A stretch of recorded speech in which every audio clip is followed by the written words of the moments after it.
So I'm going to talk to you about some open access tools I've been developing for geoscience education. I'm a graduate student here at UBC, and I've been developing tools for geology and teaching geology, and I realize none of you are geologists probably, so I have to start by talking about what geology is. And so in geology, we teach about processes and how those processes combine in a way that creates the landscape that we see today. And so we need to allow these, not only teach about the processes, but also how these processes combine, and teaching students about what ifs. And if you see a complicated environment, we need to distill that and make a story about how that gets produced by the processes that we teach about. And so we take a step back from the complicated life geology, and we use simple models that demonstrate ideas such as cross-cutting relationships and how these interact with topography. The thing that about these is that they're static images, and we want to talk about how the processes combine, and so static images or animations don't give a good way to do that. And so what I saw in my education was a need for interactive tools that allows students to go in and create those what-ifs, those possibilities of how you combine different geologic events, different topographies, to create something new. And so what I saw in my education was that I needed to go from the map to a three-dimensional picture, essentially, but also to be able to change that map and change that picture and create a new topography, create something that looks different. And so the tools that I built in my undergraduate education were used in the introductory geoscience class. It was successful there, and the students liked it, the professors liked it, and I put it on a website and I say, hey world, look at this, it's cool, and it kind of fizzled and died. And so the solution to that was the next year of my life, and changing from a desktop programming language to a web-based programming language.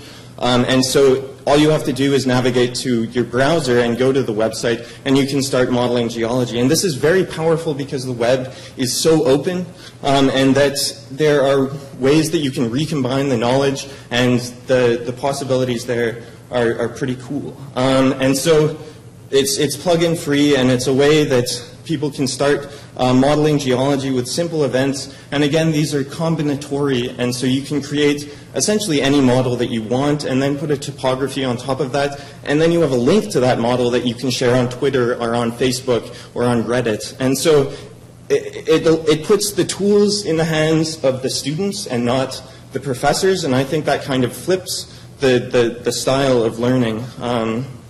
That it allows the students to be the creators. And so I want to show a couple examples of how this is being used at UBC and around the world to teach about geology and geologic processes. So here we have some bedding planes cross-cut by a dike, and that's for you guys, so bedding, dike. And so we have cross-cutting relationships. And looking at these interactions, we want to be able to infer the relative geologic history and how these came to be. And so we know that the bedding came first, and then a dike came through because beds were originally connected.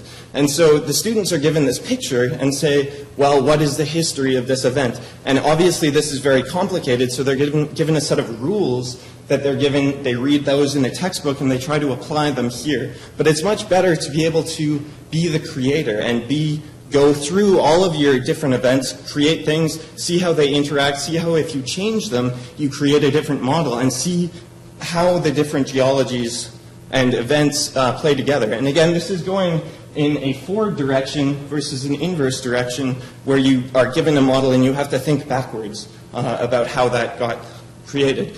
And another example is this. You guys see the white bedding in the background. It looks like a fold. Students think it's a fold, except if you give them the topography, and they can actually go in and see that it's actually not a fold, it's just the interaction of a plane with a topography.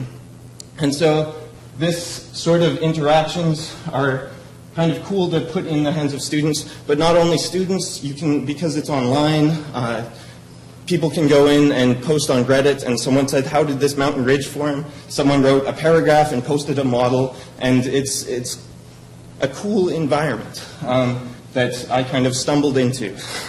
And so what have I learned? Why it didn't work the first time was not that it wasn't easy to use, it was easy to install and get started. And so that is like very important. It's open, you can share it, and it's engaging. You start with a spinning cube and some arrow that says start here. And so it's easy to start. I want to pull this back to what this means for online education and how this kind of fits in.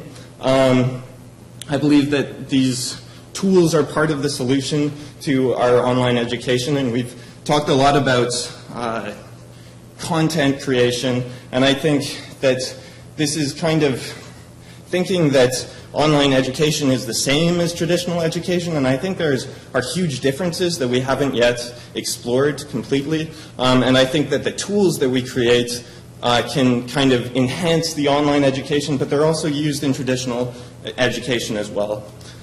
So, my story, I saw this bimodal distribution in my education of people who just got it and those who were struggling to keep up, and I wanted to create tools that addressed bringing people up to speed, essentially, and providing a different set and a spectrum of different tools that allows that to happen. And so I've created a sandbox that hopefully cultivates intuition and is focused on process and discovery-based learning for the students. I think there is value in toys and value in play, and that these simple tools for engagement are key to the online learning environment that we're going into.